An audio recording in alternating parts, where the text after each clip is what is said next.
Bonjour à tous et à toutes, on se retrouve aujourd'hui avec la fonction gamma de l'air.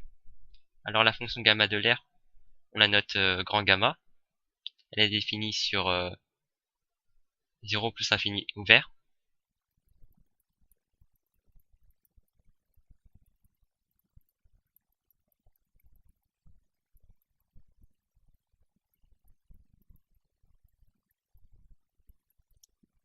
On va voir que cette fonction rapproche la factorielle.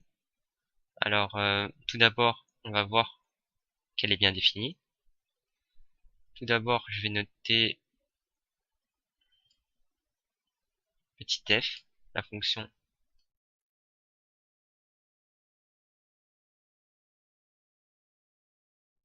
cette fonction est continue.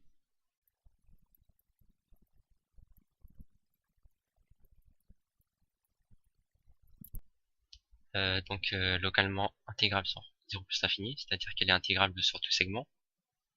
Ensuite, au voisinage de plus l'infini, la fonction f, c'est un petit taux de 1 sur t2.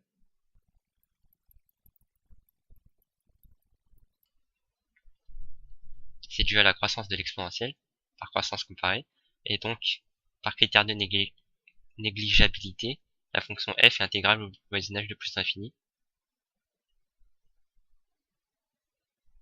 car la fonction 1 sur t2 est intégrable par Riemann. Au voisinage de 0,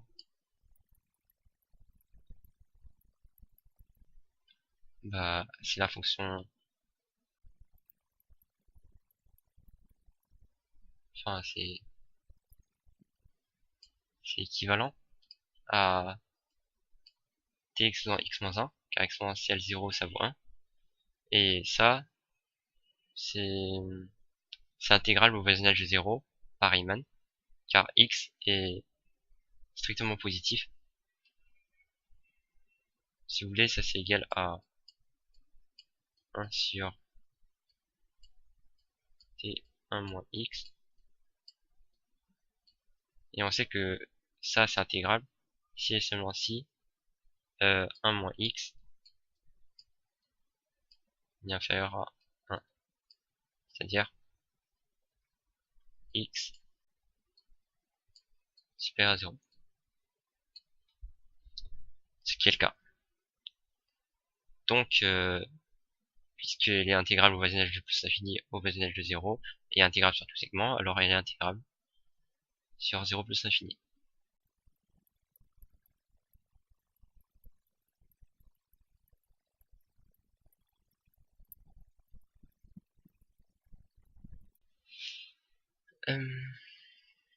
Donc on a l'existence de la fonction gamma sur 0 plus infini ouvert. Maintenant on va passer à... Enfin on va montrer que la fonction gamma rapproche la factorielle. Tout d'abord, enfin c'est la fonction factorielle, mais décalée d'un rang. C'est-à-dire que gamma de n plus 1, c'est égal à n factoriel. Bon. On va calculer gamma de 1. Gamma de 1, c'est facile. C'est l'intégrale de 0 à plus infini de l'exponentielle moins t dt. Et donc, en intégrant, on a moins exponentielle 1t entre 0 et plus infini. En plus l'infini, ça vaut 0. Et en 0, ça vaut 1. Donc, c'est égal à moins 1, c'est-à-dire 1. Maintenant, on va voir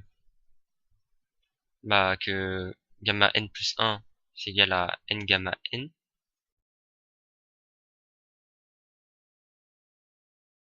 Et donc, ça c'est ce qu'on veut montrer.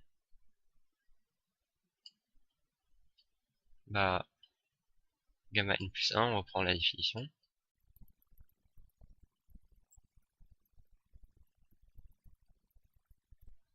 On intègre par partie. On dérive le t exposant n et on intègre exponentiellement t. le crochet il va converger.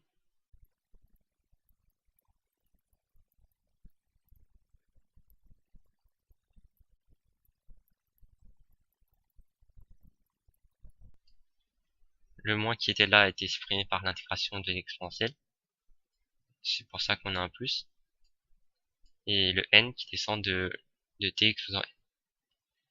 Ça, au voisinage de plus l'infini, ça vaut 0 à cause de l'exponentielle. Et en 0, c'est le t qui vaudra 0, donc tout est bon. On supposera n supérieur à 1, car gamma de 1, on l'a déjà en fait. Donc ça vaut 0. Et ça, on fait sortir le n.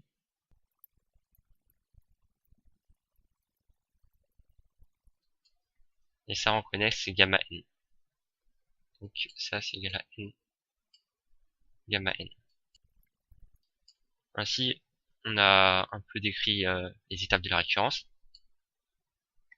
Gamma de 1, c'est l'initialisation, ça c'est l'hérédité. Et donc, gamma n plus 1, c'est bien égal à n factoriel. Merci d'avoir regardé cette vidéo et à bientôt.